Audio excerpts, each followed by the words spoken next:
Welcome. This is third lecture on thermodynamic potentials. In this video, we will going to see internal energy and enthalpy from thermodynamic potential point of view. And I am going to cover all this part. So let's start. Thermodynamic potential. So far in previous two lectures, we have seen that Helmholtz free energy is a thermodynamic potential for the isothermal and isochoric transformation. And we have seen another thermodynamic potential which is Gibbs free energy, and Gibbs free energy is a thermodynamic potential for isothermal and isobaric transformation, but it is possible to have different kind of transformation. So what will happen if we have a different kinds of transformation? Let's suppose if the process is isentropic and isochoric. What if the process is isentropic and isobaric? In this type of case, we must have a different kind of function which act as a thermodynamic potential. Here isentropic means constant entropy. So we will start with internal energy. Internal energy is a thermodynamic potential if the transformation is isentropic and isochoric. Let's try to see this point.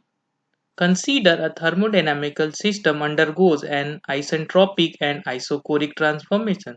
Suppose we have a system which is in initial state I, and state variables are like this: U internal energy, S entropy, T temperature, P pressure, V volume. And this system undergoes a transformation to a final state F. Here U, S, T, V and volume are internal energy, entropy, temperature, volume and pressure. Let's suppose the work done during this transformation is denoted by delta W, and heat exchange between system and surrounding during this process is delta Q. So under this transformation, we will going to see whether internal energy behaves like a thermodynamic potential or not. So from Clausius theorem, we know that integration of dq upon t over a complete path from initial state to final state always less than equals to difference in the entropy.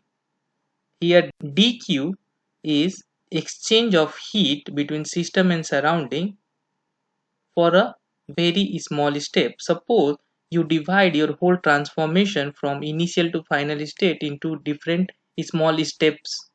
So for a particular step, dq is the amount of heat exchange. So if you sum over all this step dq upon t, then you will get a quantity which will be always less than equals to difference in the entropy.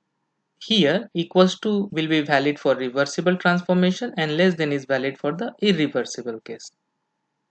Now we can rewrite this equation. Just multiply T on both sides, and as we know that total heat exchange is delta Q, that means this integral must be equals to delta Q.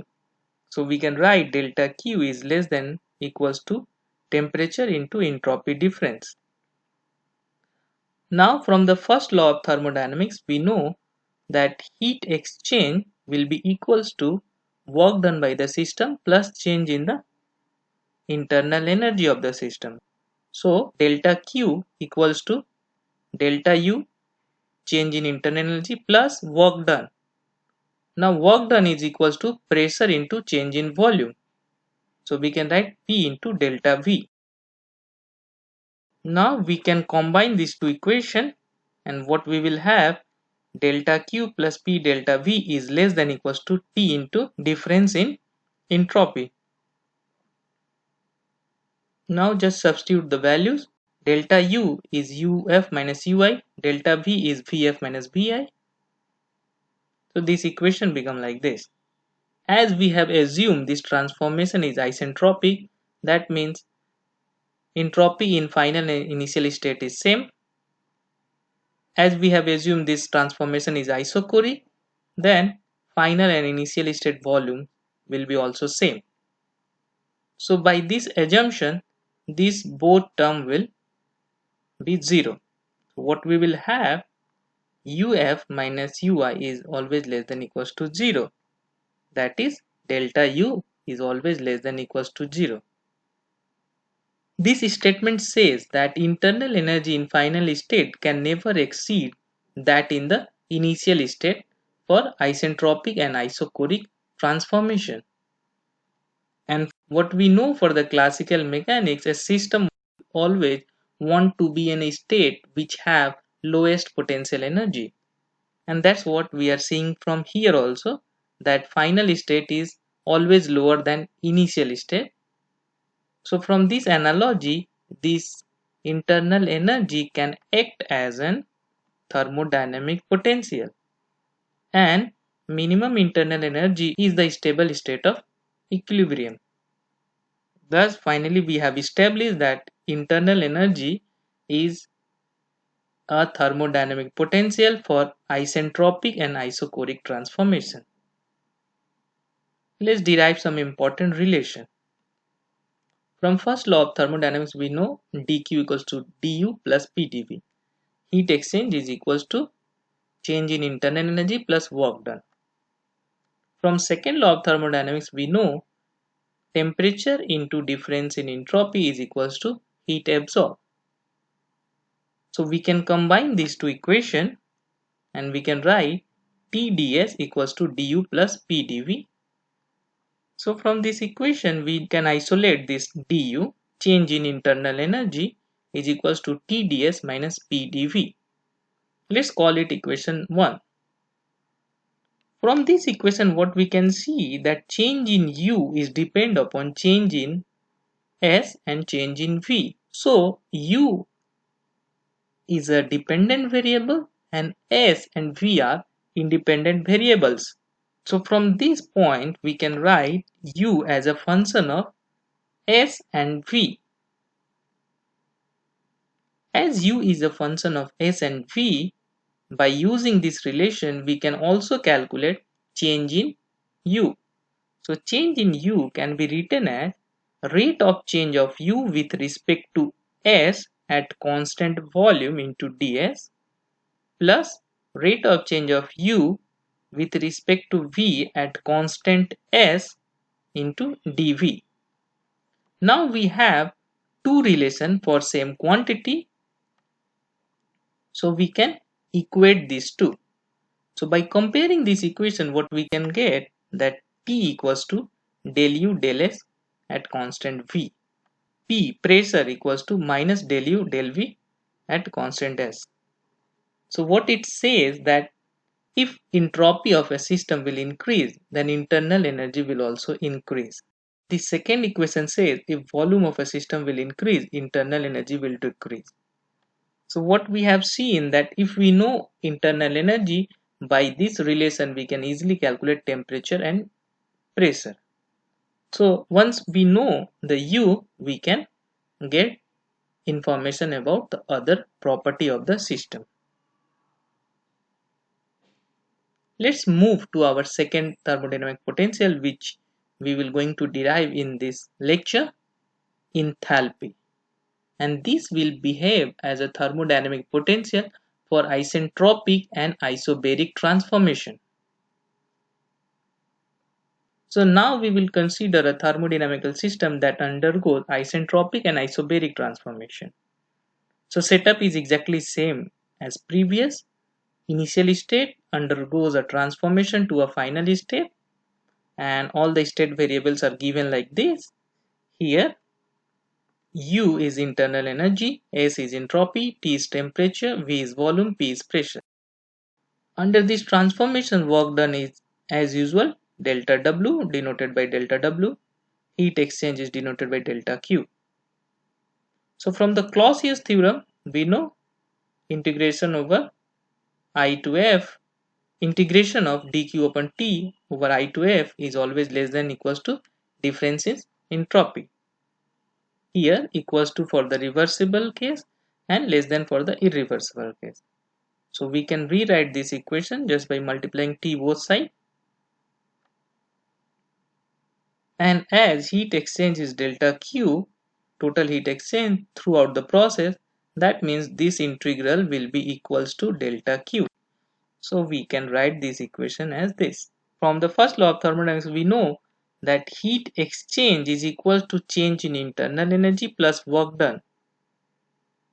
Now for a PVT system, work done is equals to pressure into difference in volume. So work done, which is delta W, is equals to P into delta V.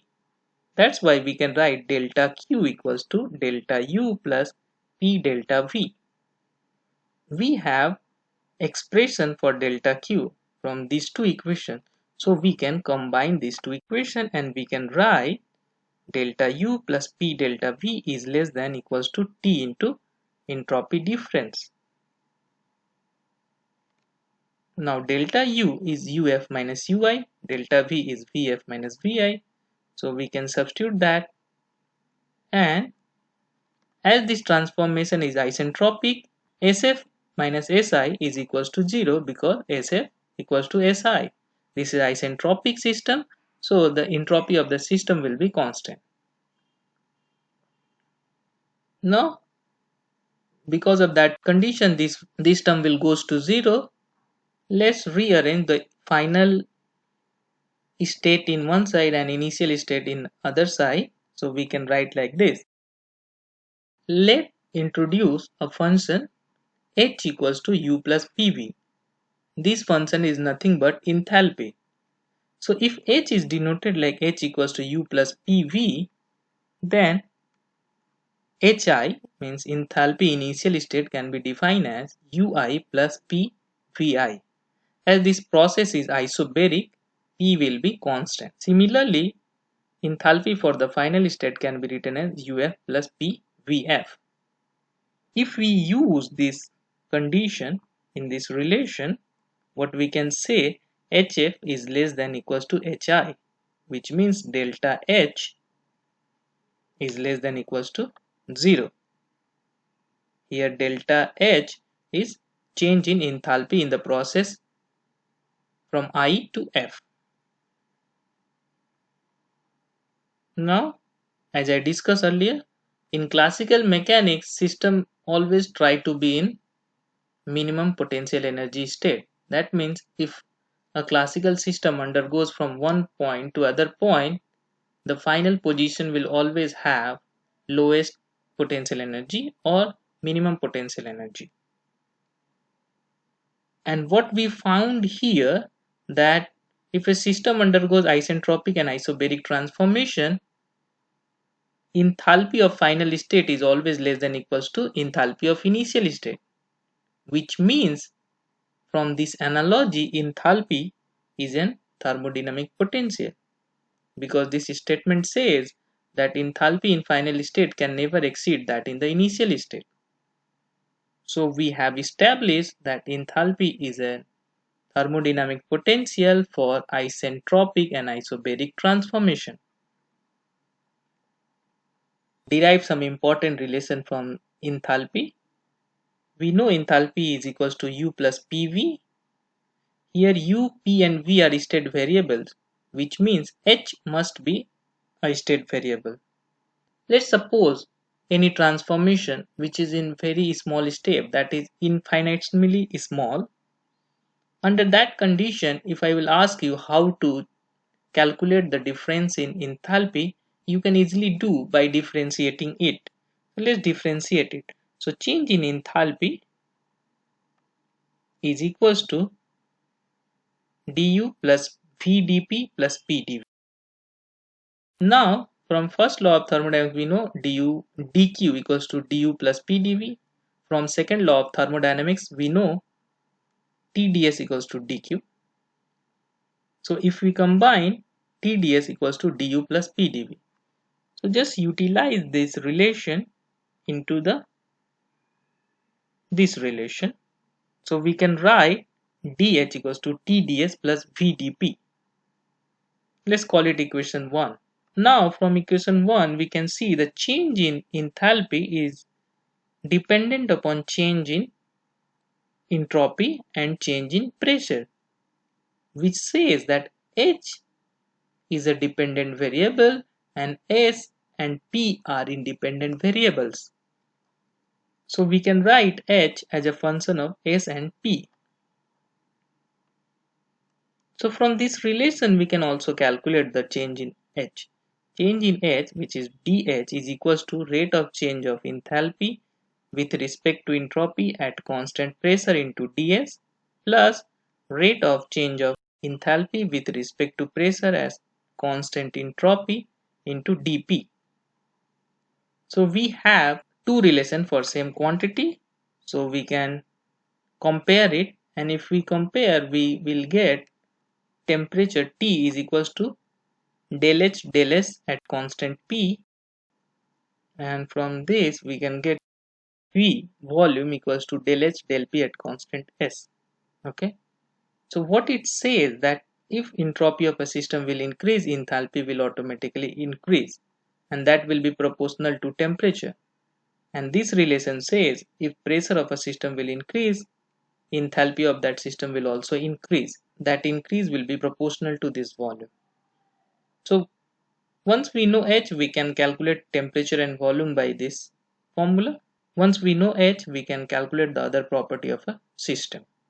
So far in all three lectures, I have covered four different thermodynamic potential under four different kind of transformation, and in thermodynamics four different potential exist. So I have covered all the potential, and that potentials are Helmholtz free energy, Gibbs free energy, internal energy, and enthalpy. So hope all these potentials are clear to you. See you. Thank you.